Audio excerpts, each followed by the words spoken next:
Hi everybody. Okay, so hopefully yesterday you got to see the first video that tells you all about the Book Bloom and how it works.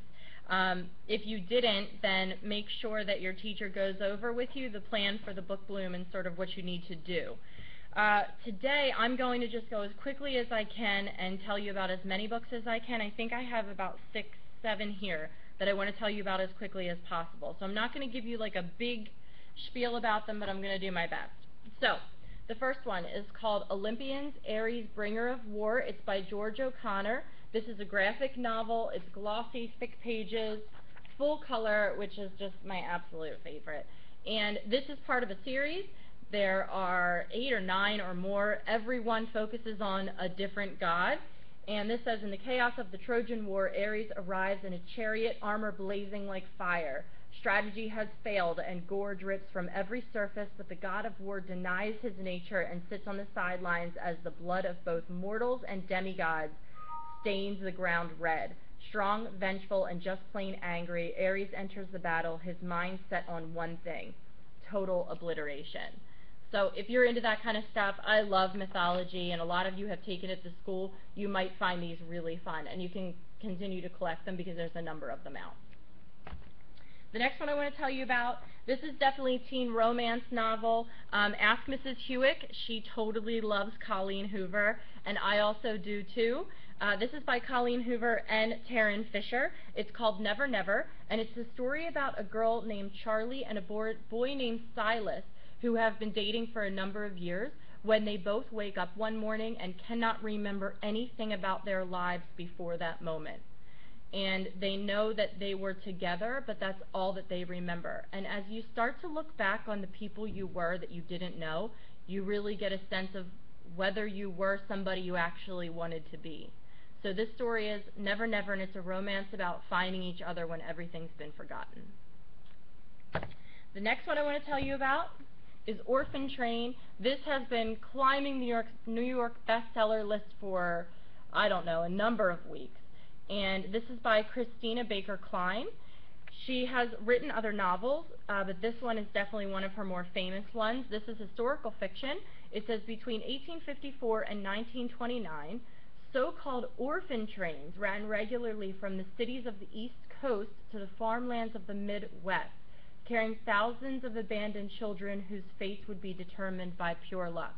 So in that era of time, there were a number of orphan children. They didn't know what to do with them, so the people on the East Coast sent them in trains and sent them out west in hopes that they may land on a farmland and find work.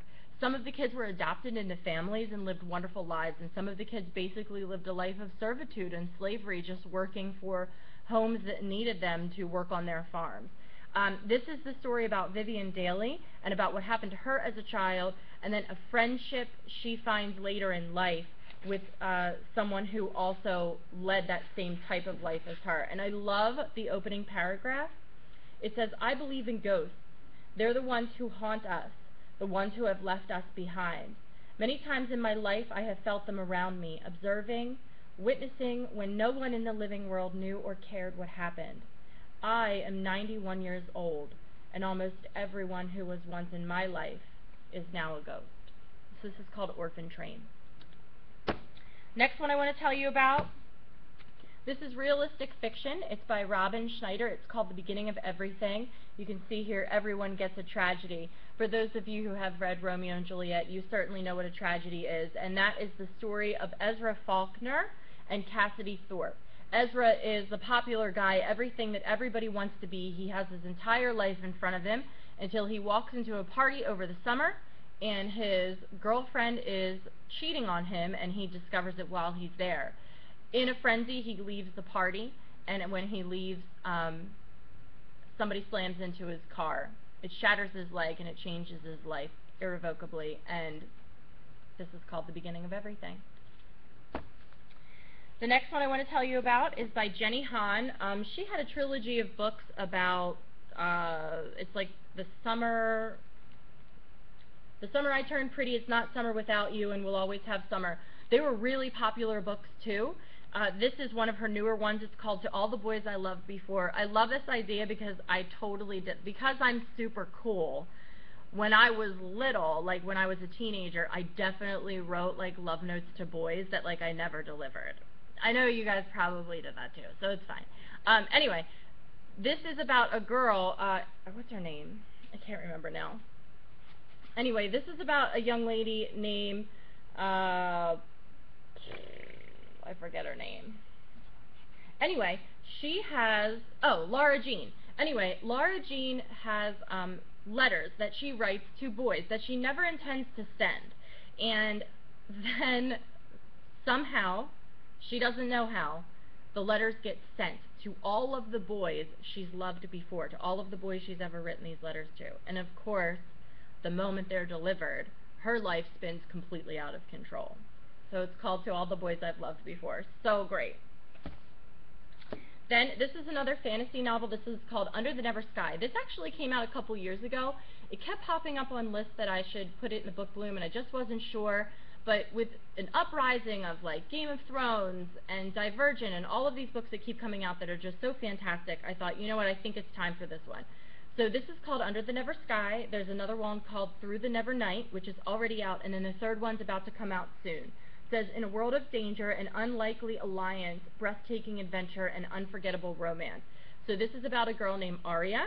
This is a post-apocalyptic thing where there's like a section of the world that lives underground, and they kind of can stay young forever, and they're free from like health risks. And then there's a section of the world that still lives above ground, and they're considered savages. Well, underground, Arya bears witness to something that she never should have seen, and she's basically picked up and dumped in the savage woods and left to die, and the story is what happens from there when she's kind of left to her own devices. This is called Under the Never Sky. I so loved this. Veronica Rossi is awesome. Then the last one. Now, if you want to know how amazing this book is, you just need to go find Tatiana Maldonado. I gave her this book, and she came running back into my room and was like, Miss, I have like never finished a book that fast in my entire life. This is a true story. It's by Susan Cucklin, and it's called No Choir Boy. And this is her retelling of interviews that she does with teenage inmates. Because before 2006 in our country, you were allowed to put a teenager on death row if they were tried as an adult. So if a 14-year-old murdered someone and they got tried as an adult, they could be sentenced to death. Now, that law was changed, but Susan Cucklin went and interviewed students, children, teenagers, who were put on death row at 14, 15 years old. The story is, and each chapter is different kid. The story is who those kids were, what happened to them, why they ended up in prison, whether they did it or not from the view of that person, and then what prison has been like for them and what they've learned from the experience. It's very raw. It's sometimes hard to read. I found it really sad at times, but it's completely fascinating how they live their lives now and why they did what they did and what they think about it now, because some of them are adults. So this is fantastic. I love this book. Ask Tati about it if you get a chance. She loved it too. It's called No Choir Boy. So tomorrow I will do my best to tell you about as many books as I can. Again, the event is May 28th. That's tomorrow at 6:30. There's a book for everybody. I promise you that.